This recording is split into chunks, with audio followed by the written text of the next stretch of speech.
अनंत कोटी ब्रह्मांड नायक महाराजाधिराज योगीराज परब्रह्म सच्चिदानंद भक्त प्रतिपालक शेगाव निवासी समर्थ सद्गुरु श्री गजानन महाराज की जय। अध्याय 11 श्री गणेशाय नमः। हे ओंकार रूपा पशुपती भवानीवरा दक्षिणामूर्ती, या ब्रह्मांडात जितक्या देवता आहेत त्या सर्वांमध्ये तुझेच रूप आहे। तू निराकार आहेस, पण सगुण रूपे धारण करून तू आमच्या समोर येतोस। प्रत्येक जण आपल्या भावाप्रमाणे तुझी भक्ती करतो। शैव तुला शिव म्हणतात, ब्रह्म तुला वेदांती म्हणतात। रामानुजांचा तू सीतापती आहेस, तर वैष्णवांचा तू विष्णू। तुला विविध नावे आहेत, पण सर्वांठाई तू एकच अभिन्न आहेस। तुझ्या विविध रूपांना माझे नमन। माझ्या त्रितापांचे तू आता लवकरात लवकर हरण कर।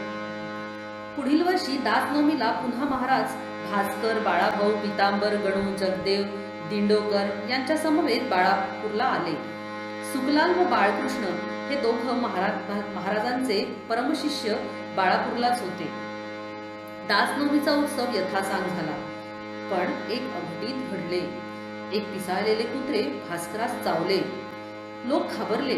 भास्कर पिसाळू नये म्हणून प्रत्येक जण वेगवेगळे उपाय करू लागला। त्यावेळी भास्कर लोकांना विनंती करू लागला, मला डॉक्टरांकडे नेऊ नका। गजाननच माझा खरा डॉक्टर, त्यांच्याकडे मला न्या।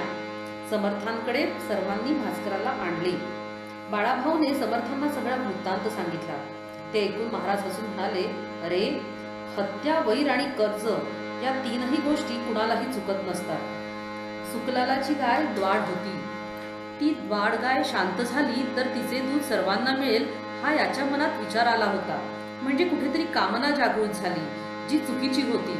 हे कुत्र्याचे चावणे फक्त निमित्त होते। मृत्यू लोकाहून प्रयाण करण्याची संधी तुला प्राप्त झाली। भास्करा, अजून जगण्याची इच्छा असेल तर मी थोडे दिवस अजून वाढवून देतो, पण जन्ममृत्यूच्या फेऱ्यातून मुक्त होण्याची पर्वणी तुला आता चालून आली आहे, तिचा विचार कर। यावर भास्कर म्हणाला, लेकराचे हित मातेशिवाय कोण समजू शकते?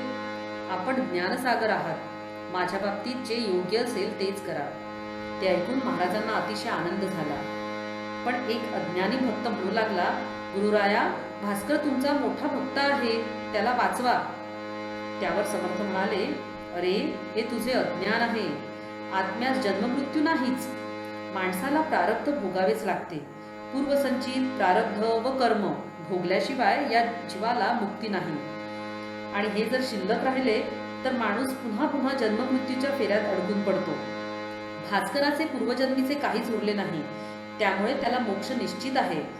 जर त्याने कुत्र्याचा द्वेष केला तर त्याला पुन्हा जन्म घ्यावा लागेल। आता मी एवढंच करतो की याला 2 महिने कुत्र्याच्या विषापासून वाचवतो, नाहीतर 2 महिन्यांचे आयुष्य जगण्यासाठी याला पुन्हा जन्म घ्यावा लागेल। हे सगळे ज्ञान अनेक लोकांना पटले नाही, पण बाळाभाऊला मात्र आनंद झाला। तो म्हणाला, भास्करा, तू धन्य आहेस। महाराजांच्या कृपेमुळे तू जन्ममृत्यूच्या या फेऱ्यातून मुक्त झालास। या घटनेनंतर सर्व मंडळी शेगावी परत आली। भास्कराच्या मनात महाराजांचे भव्य असे मंदिर बांधण्याची इच्छा होती। तो प्रत्येकाला भेटून त्याकरिता विनंती करू लागला, पण त्याच्या मनात शंका होती। एक दिवस महाराजांच्या सर्व भक्तांना एकत्र बोलवून भास्कर विनंती करू लागला, माझा तुमच्याशी फक्त आता 2 महिन्याचा संबंध आहे। माझी इच्छा आहे की महाराजांचे वराळात म्हणजेच या शेगावी भव्य स्मारक व्हावे। तुम्ही हे कराल असे म्हणा, म्हणजे मी आनंदाने वैकुंठ गमन करेन। संतसेवा कधीही वाया जात नाही। ज्याची जी इच्छा असते संत ते पूर्णत्वास नेतातच। महाराजांचे असे स्मारक व्हावे अशी प्रत्येकाने त्याची प्रशंसा करावी, असे स्मारक व्हावे की प्रत्येकाने त्याची प्रशंसा करावी। सगळ्यांनी भास्कराची विनंती कबूल केली। आता उत्तरोत्तर भास्कराची वृत्ती आनंदी होत चालली होती।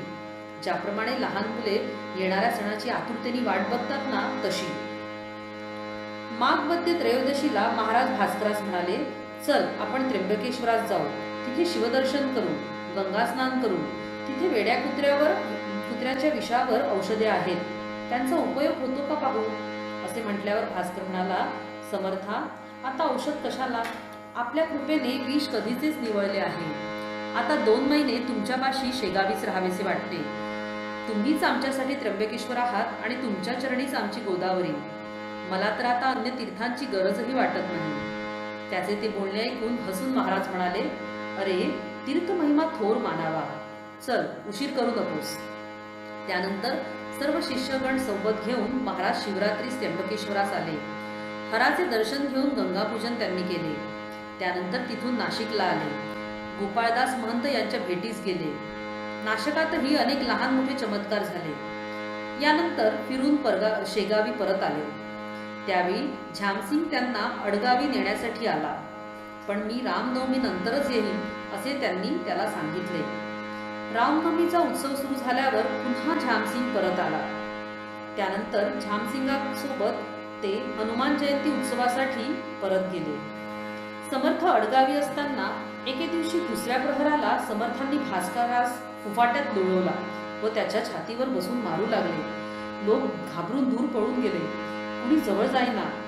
तेव्हा बाळाभाऊ म्हणाला, गुरुराया, भास्कराला सोडा, आता तो उन्हाने बेजार झाला आहे.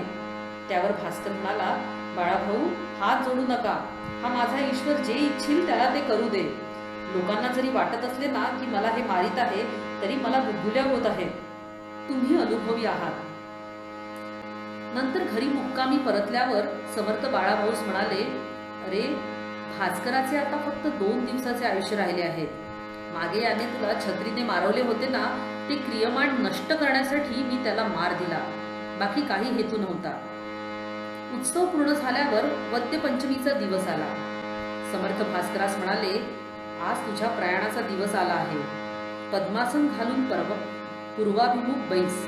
चित्त स्थिर ठेव. हरिनाम घे. आता सावध राहा.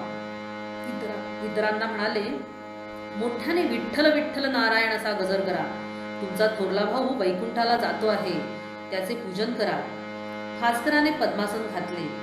सर्व वृत्ती एका ठाई लीन केल्या. लोक त्याला माळा बुक्का वाहू लागले. समर्थ दुरूनच सारे कौतुक बघत होते. एक प्रहर भजन झाले. माध्यान्नीच्या वेळी महाराजांनी हर हर असे मोठ्याने उच्चार केला. त्यासारखी भास्कराचा प्राण वैकुंठास गेला. संतांनी ज्याचा हात धरला तो हरीचा पाहुणा होतो. पुढे लोक महाराजांना विचारू लागले, भास्कराची समाधी कुठे करावी. त्यावर द्वारकेश्वर पशुपतीच्या जवळ सतीच्या जागी समाधीची स्थळ करा असे समर्थांनी सांगितले. भजनाच्या नादात द्वारकेपाशी भास्कराची समाधी झाली. दुसऱ्या दिवशीपासून समाधीजवळ गरिबांना अन्नदान सुरू झाले. द्वारकेश्वर अतिशय रमणीय ठिकाण होते. चिंच, वड, लिंब, अश्वत्थ, आम्र, वड, औदुंबर अशी कितीतरी झाडे किंबहुना महावृक्ष तिथे होती. 10 दिवस येथे अन्नदान झाले, ज्यास संत भंडारा असे म्हणतात. चिंच वृक्षाच्या सावलीत पंगती बसल्या की तिथे असंख्य कावळे येत व काव काव करीत ताटावरचे द्रोण उचलून नेत. येणाऱ्या जाणाऱ्यांच्या अंगावर मलोत्सर्ग देखील करत. त्यामुळे लोक त्रासून गेले. भिल्लांनी कावळ्यांना मारण्यासाठी तीरकमटे तयार केले. त्यांना गजानन म्हणाले, अरे, त्यांना मारू नका, त्यांचा अपराध नाही. 10 दिवस माणसाचा प्राण अंतरिक्षात भ्रमण करत असतो. 11व्या दिवशी कावळ्याचा स्पर्श झालास तेव्हाच तो पुढे जातो. भास्कराचे पिंडदान झाले नसल्यामुळे कावळे खवळले आहेत, कारण भास्कर पहिल्याच दिवशी वैकुंठी निघून गेला. त्यामुळे आता कावळे रागवले आहेत. त्यांना माहिती आहे की भास्कराने एकदम वैकुंठाचंच गमन केले म्हणून. आम्हाला देखील भंडाऱ्याचा प्रसाद मिळू द्या असा कावळ्यांचा विचार दिसतोय. तुम्ही त्यांना मारू नका, मीच त्यांना सांगतो. बघा, अहो जीवांनो, मी सांगतो ते ऐका. उद्यापासून तुम्ही हे ठिकाण वर्ज्य करा. आज प्रसाद घेऊन तुम्ही तृप्त व्हा, नाहीतर माझ्या भास्कराच्या नावास कमीपणा येईल. असे महाराज बोलल्यावर भाविकांना ते पटले. पण तिथे काही कुत्सित मंडळी होती. ती मंडळी एकमेकांकडे बघून हसू लागली आणि म्हणू लागली, पक्षी कधी मानवाच्या आज्ञेत वागू शकतात का. उद्या आपण इथे मुद्दाम येऊन याचे म्हणणे खरे होते काय ते पाहू. हे वेडे लोक भाविकांना नादी लावतात. आपल्या संतत्वाचे स्तोम माजवतात. शोभेल तेच बोलावे, पचेल तेच खावे, उगाच उसने अवसान अंगी आणू नये. दुसऱ्या दिवशी ते कुत्सित मुद्दाम त्याच स्थळी आले. तेव्हा आश्चर्य म्हणजे एकही कावळा त्यांच्या दृष्टीस पडला नाही. मग मात्र ते गरमले. समर्थांना शरण गेले. तब्बल 12 वर्षे तिथे कावळे आले नाहीत. 14 दिवस झाल्यानंतर समर्थ इतर शिष्यांसोबत पुन्हा शेगावी परत आले. श्रोते हो, त्या शेगावी अजून एक घटना घडली. ती सावध चित्ताने ऐका. त्या वर्षी दुष्काळ होता, त्यामुळे एका विहीर खोदण्याचे काम सुरू होते. विहीर 2 पुरुष खोदली गेली आणि काळा दगड लागला, त्यामुळे काम थांबले. 4 बाजूस 4 छिद्र करून बारुदीच्या साह्याने दगड फोडण्याचे काम सुरू झाले. पुंगळ्या पेटवून त्या 4 दोऱ्या आत टाकून त्या सोडल्या गेल्या पण मध्येच त्यांच्या गाठीमध्ये त्या अडकून पडल्या. पुंगळी खाली जाईना आणि बारुदीपर्यंत विस्तव पोहोचेना. पाणी हळूहळू बारुदीजवळ येऊ लागले. तेव्हा कामावरचा मिस्त्री विचार करू लागला, बारुदीला जर पाणी लागले तर पूर्ण बारूद वाया जाईल. हा विचार करून तो गणूजवऱ्यास म्हणाला, तू विहिरीत उतरून पुंगळ्या थोड्या समोर सरकव.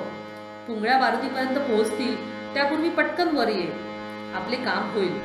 त्या पुंगळ्या पुढे सरकवण्यासाठी कुणीच हिंमत करत नव्हते, म्हणून मिस्त्रीने या गणूजवऱ्यास पकडले. बिचारा अतिशय गरीब होता, त्यामुळे बळीच्या बकऱ्याप्रमाणे त्याची अवस्था झाली. गणूजवऱ्याची समर्थांवर मात्र खूप निष्ठा होती. मिस्त्रीने इशारा करताच गणू आत उतरला. एक पुंगळी सरकवली, पण ती लगेच बारुदीला मिळाली आणि गणू आतच सापडला. दुसरी पुंगळी पुढे सरकवण्यास गेले तेवढ्यातच पहिली बारूद पेटली आणि मग काय विचारता, गणू विहिरीतूनच ओरडू लागला, समर्था धावून या संकट समयी मला तुझ्याशिवाय कोण रक्षणार. विहिरीमध्ये धुराचा डोंब झाला. दुसरा सुरुंग पेटायला क्षणिक अवकाश होता. तेवढ्यात गणूजवऱ्याच्या हाताला एक कपार लागली. त्या कपारीत तो जाऊन बसला. एकामागून एक 3ही सुरुंग पेटले आणि दगड उडू लागले. एक दगड गणू बसलेल्या कपारीच्या तोंडाशी पोचला. विहिरीबाहेरील लोक विचार करू लागले, अरे बहुतेक गणू विहिरीतच मेला असावा, त्याचे शरीर छिन्न विछिन्न झाले असावे. असा विचार करून सगळे विहिरीच्या आत डोकावून पाहू लागले. कुणालाच विहिरीत गणू दिसेना. कुणी म्हणाले, तो दगडांसोबत बाहेर पडला असेल, इथेच कुठेतरी त्याचं प्रेत असेल, त्याचा शोध घ्यायला कुणाला तरी पाठवा. मिस्त्रीचे असे शब्द ऐकून गणू मोठ्याने ओरडला, अहो मिस्त्री, मी मेलो नाही, या विहिरीतच आहे. गजाननाच्या कृपेने मी वाचलो, या कपारीत लपलो, पण कपारीच्या तोंडाला मोठा दगड आहे म्हणून मला बाहेर निघता येत नाही. गणूचे ते शब्द ऐकून लोक आनंदले व विहिरीत उतरून 10-12 जणांनी मिळून त्यांनी दगड बाजूला सरकवला. गणूला बाहेर काढले. वरती येताच गणू पळत पळत समर्थांच्या दर्शनासाठी मठात गेला. गणूला आलेले पाहून कैवल्यदानी म्हणाले, गण्या, कपारीत बसून किती तोंडे उडवलेस रे. त्यात मोठा दगड तुला वाचवण्यासाठी कपारीच्या तोंडावर येऊन बसला म्हणून तू वाचलास. पुन्हा असे साहस करू नको रे बाबा. पुंगळी सुटल्यावर तिला मध्येच आपल्या हाताने धरू नये. जा, आज तुझ्यावरील एक मोठे गडांतर टळले. गणूला बघण्यासाठी साऱ्या गावचे लोक तिथे जमा झाले होते. गणू म्हणाला, सद्गुरुनाथा, सुरुंग 4ही बाजूंनी पेटल्यावर तूच मला हात देऊन कपारीत बसवलेस म्हणून मी वाचलो. तुझे चरण बघण्यास मी धावतच म्हणून आलो, नाहीतर मी विहिरीतच मेलो असतो रे. असा गजानन कृपेचा महिमा अगाध आहे. तो वर्णन करण्याचे सामर्थ्य माझ्यात नाही. श्री दासगणू विरचित श्री गजानन विजय नामक ग्रंथ भाविकांना आनंददायी ठरो हीच दासगणूची प्रार्थना. शुभम भवतु. श्री हरिहरार्पणमस्तु. जय गजानन.